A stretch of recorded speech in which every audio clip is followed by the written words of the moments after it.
everyone, it's your girl Layla. Welcome back to my channel.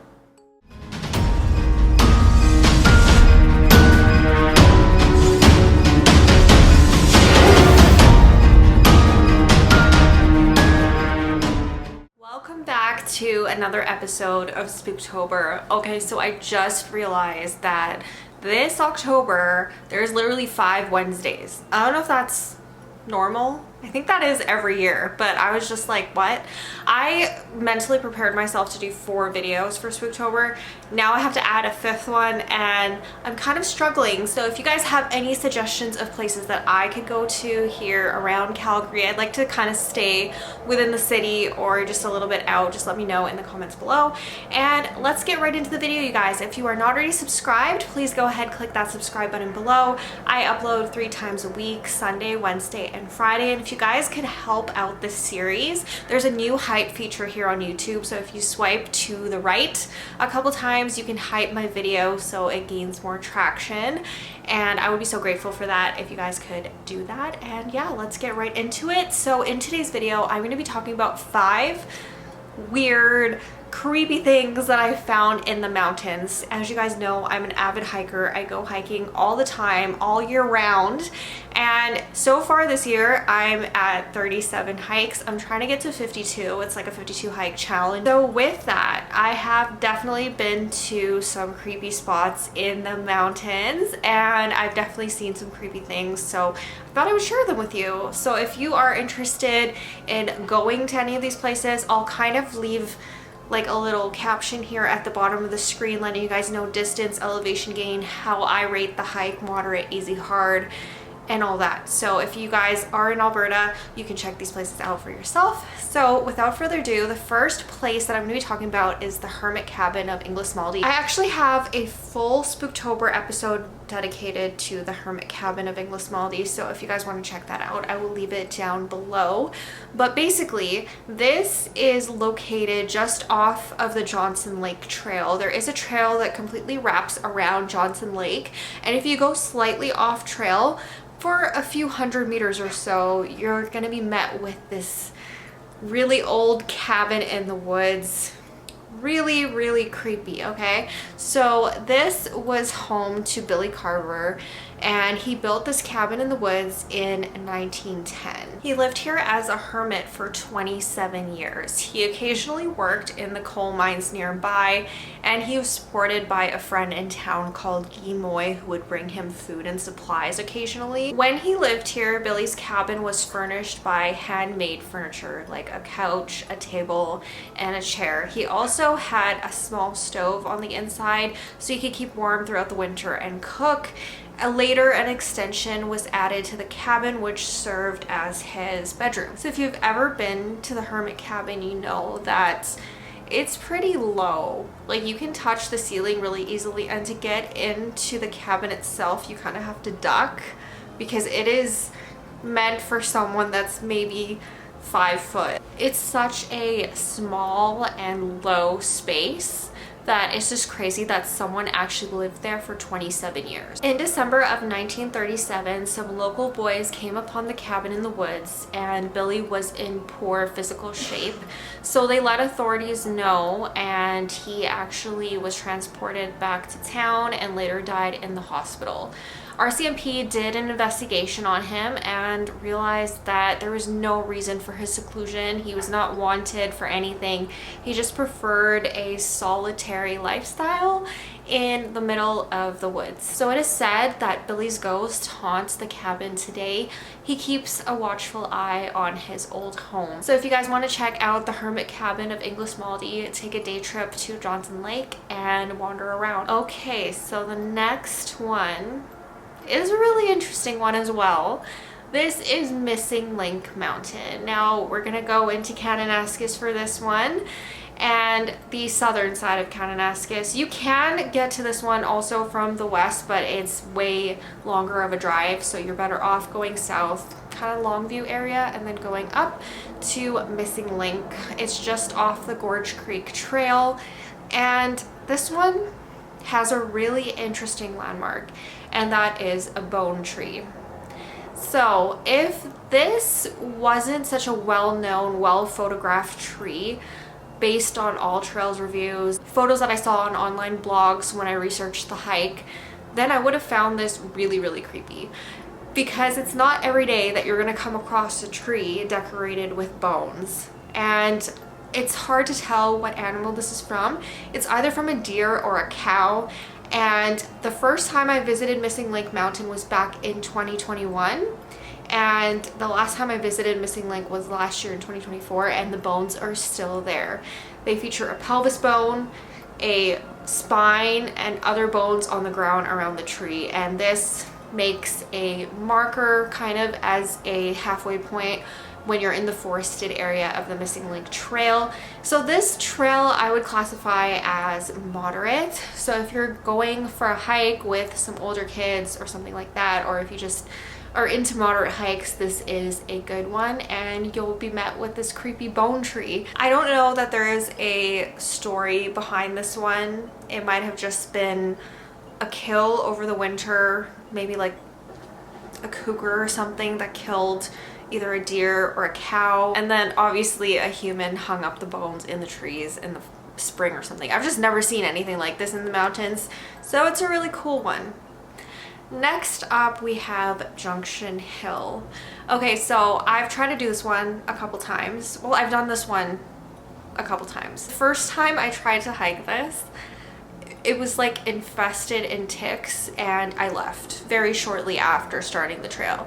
But I did it again in the winter because I said the only way I would do this hike would be in the winter time when all the ticks were, you know, buried or something. I don't know what they do in the winter, but they're not as active in the winter time. So I was just like, if I'm gonna do this trail again, it's going to be in January.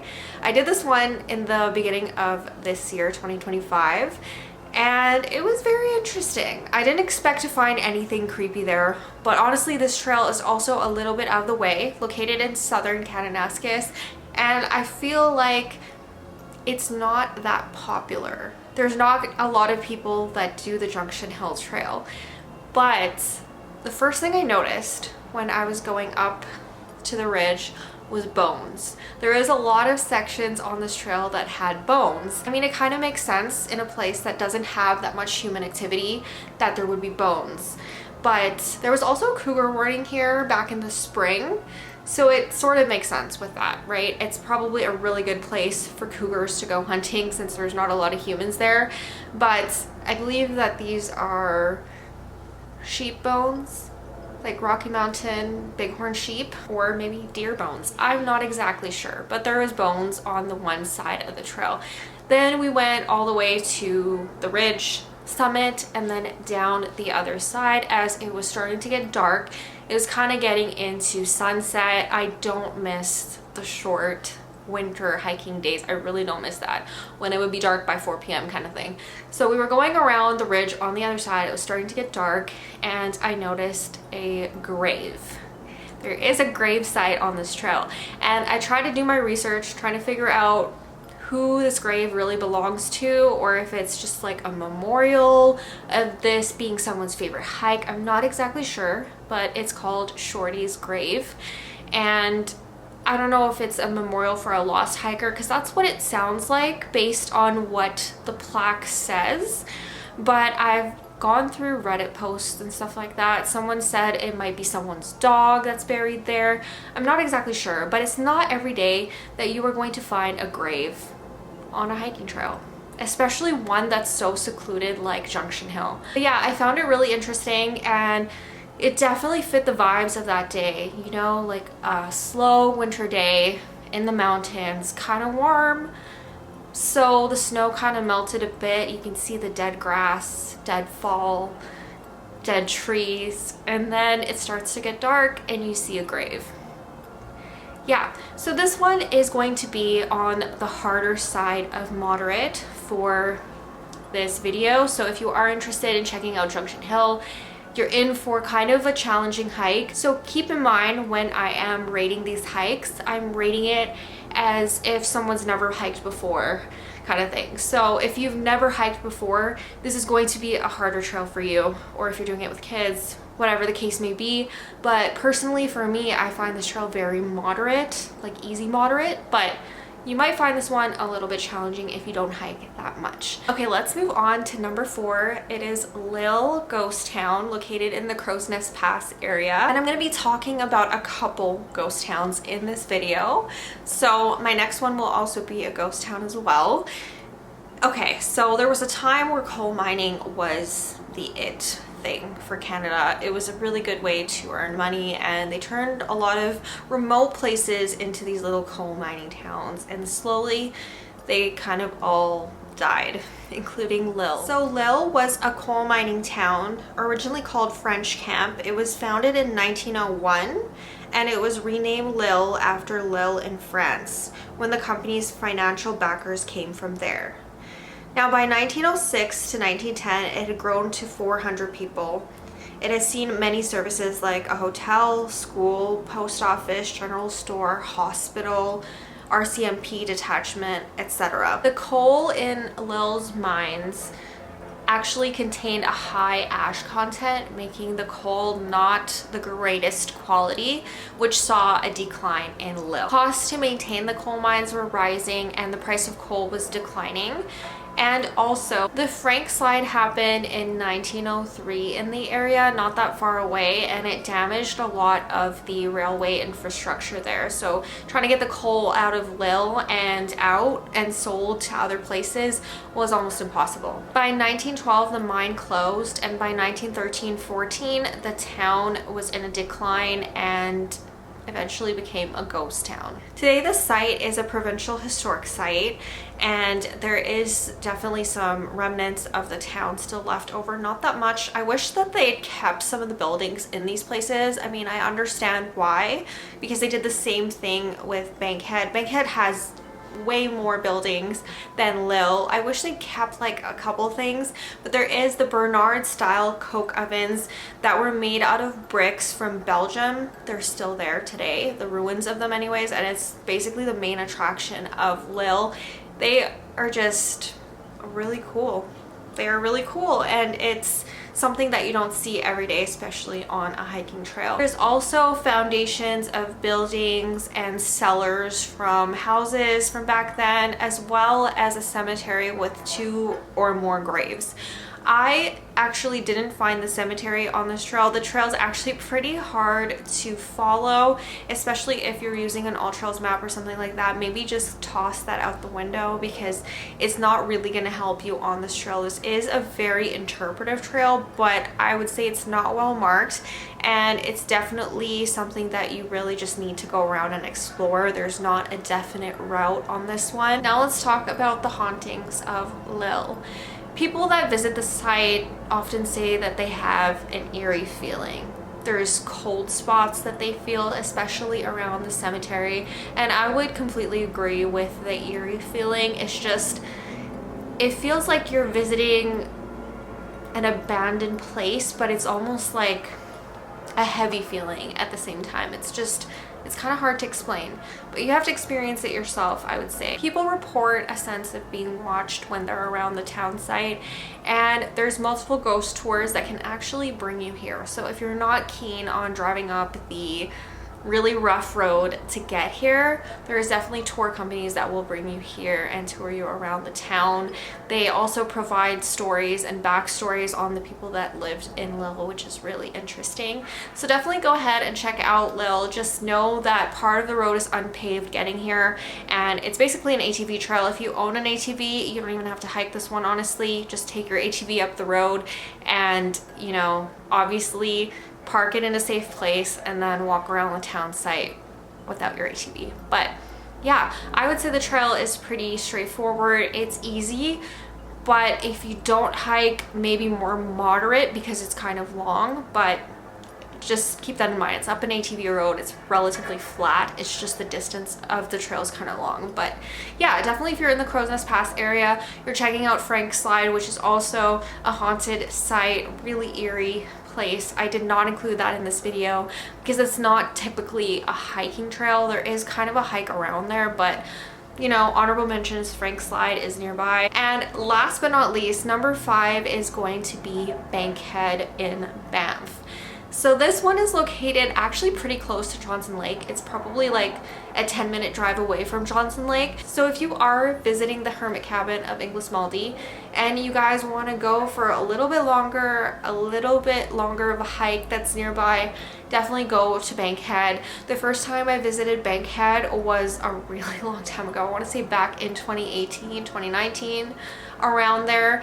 And I went on Halloween, which was a really cool experience. It was eerie, it was kind of foggy, the air was kind of like cold and crisp. I just remember that so vividly the first time I went there because it was just such a cool experience and I'd never seen anything like it. So I know a lot of you that go hiking may not have heard of Bankhead, but it is a really cool spot. So Bankhead is a ghost town, of course, and we're going to be talking about the coal mining thing again because this was an abandoned coal mining town right under Cascade Mountain, which always has a special place in my heart. You guys will get to see a vlog of that very soon. Bankhead was a coal mining town established in 1903 by the CPR, Canadian Pacific Railway. It was meant to supply coal to the Canadian Pacific Railway steam engines and other uses. It grew quickly. At its peak, there was 1,000 people living there with amenities including electric power, municipal water, sewer, shops, schools, hotel, saloons, etc. It was considered quite modern for its time, even compared to Banff. The coal seams at Cascade Mountain were difficult to work with. They were brittle, coal seams were folded and faulted, and sometimes included water intrusion. These increased costs and technical challenges, labor strikes, and profitability took its toll in 1922 when the mine closed for good. Many of the buildings were actually relocated to nearby Banff, Canmore, and Calgary. Now let's talk about the hauntings. There is a story that when Bankhead got its first cemetery, no one wanted to be the first one buried there, of course, because mostly of beliefs that it would curse their whole family.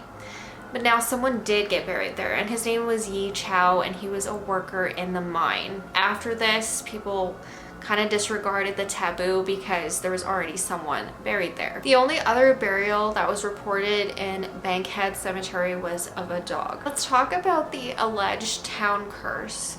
So Yi Chow was said to be killed in an avalanche while he was looking for herbs on a mountain slope nearby. A local merchant named Sam Singh was accused of murdering Yi Chow, and he was later deported. As legend goes, when Sam Singh was deported, he left the town in a curse, and after he left, that's when things started to decline. People that visit Bankhead today report feeling a weird energy on the interpretive trail. Now there's so much history and there's so much still left over. Bankhead is really a well-preserved ghost town. There's a lot of buildings there, structures still standing, and there's even Upper Bankhead if you want to go up to the sea level circuit trail. There is closed off mines and frames of buildings still there today. A lot of them have been just marked with graffiti, which is really unfortunate. But when people do visit the trail today, they report feeling eerie, a sense of being watched, and noises coming from the buildings such as metal clanking, tools shifting, and faint echoes throughout the town. So if you're brave enough to check out Bankhead, go to both. Check out Lower Bankhead and Upper Bankhead as well. And I would classify this trail as easy. Even if you are not a seasoned hiker, it's just a straightforward walk. The trail is really easy to follow. It has a lot of signage and it is an interpretive trail, so you can read all about the history of Bankhead. So that is pretty much it for the second episode of Spooktober for 2025. I hope you all enjoyed this one. If you are not already subscribed, please go ahead, click that subscribe button below. I upload 3 times a week, Sunday, Wednesday, and Friday. And keep in mind that all of my October videos on Wednesday are the spooky kind for Spooktober. So I will see you guys next week with a new video. Bye!